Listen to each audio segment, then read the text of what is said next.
Republican voters in Wyoming resoundingly rejected Liz Cheney. And when she speaks, her old colleagues on the Hill, they just roll their eyes. So her constituency now consists of a few journalists, some never-Trumpers, and the old Bush-Cheney Perpetual War Coalition. Yet a publisher still gave her money to write a book, which means she'll be an unwelcome guest in your home if you turn on CBS this Sunday.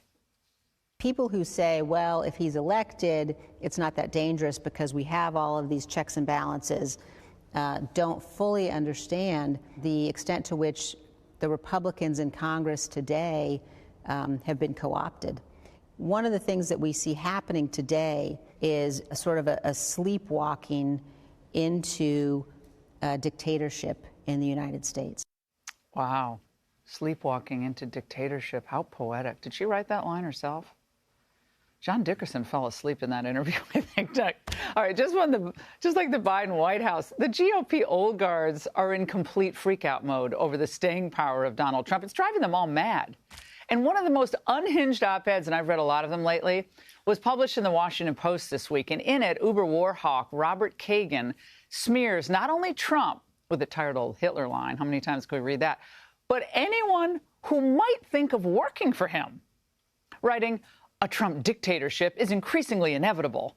It will be filled with people who will not need explicit instruction from Trump any more than Hitler's local Gaultiers needed instruction. In such circumstances, people work toward the Führer, which is to say, they anticipate his desires and seek favor through acts they think will make him happy." Trump derangement syndrome is real. These people are sick. They need help. Joining me now is Tulsi Gabbard, Fox News contributor and former Hawaii Congresswoman. Tulsi, I used to have Robert Kagan on my old radio show. It was the beginning of the Iraq War, and he's not a dumb person. He's a smart person. But how ironic is it that they're the ones who pushed legislation like the Patriot Act that gave the government a way to infringe on our civil liberties, and they're saying that Trump is the dictator in waiting here? Yeah, Laura, the irony doesn't stop there. The things that he outlined in his incredibly long and difficult to read op-ed, along with things that Liz Cheney are saying, they're warning us of Trump's reelection being a dictatorship, and where he will do all of these things like turn the Department of Justice against political opponents, use the IRS to go after those who oppose his agenda. The list goes on. The thing is, that's exactly what the Biden-Harris administration is doing against President Donald Trump and against those they view as their political opponents.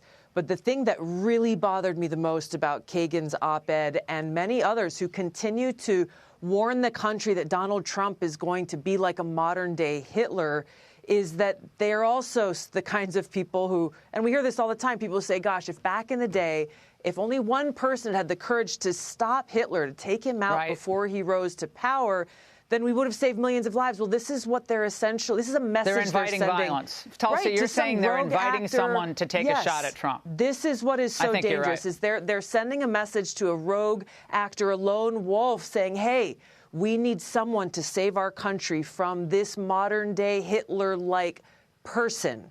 And that is what should alarm every single American. This is not how the United States of America is. This is not who we are, and yet this is what these people in positions of power are doing in abusing their power and undermining our democracy, because in their minds, the end justifies the means. I am terrified for our country right now, given that type of rhetoric.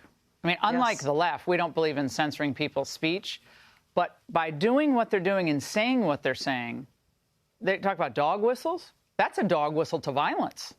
If it's Hitler is in waiting, then you've got to stop Hitler. Hitler can't, So they know what they're doing, Tulsi, and I think if they can't win on the issues, it's obvious they're not winning on any of the issues. So this is where they are.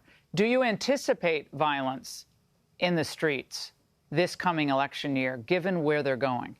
Well, this is what I'm so concerned about, Laura, is exactly what we're talking about here, and why it's so incumbent upon us as Americans, not Democrats, independents, Republicans, but for us as Americans to take to heart the stand that we need to take to tell these people. And it's not just the establishment Democrats. It is them, but it is also these neocons like Liz Cheney and Robert Kagan who are fanning these flames that could push us to that point. Absolutely. And we need to tell them we will not stand for it and we will not fall for it. I mean, Robert Kagan would still have us back in Afghanistan. I mean, he's still waiting for the surge to work. All right, Tulsi, thank you. Great to see you. Hey, Sean Hannity here. Hey, click here to subscribe to Fox News YouTube page and catch our hottest interviews and most compelling analysis. You will not get it anywhere else.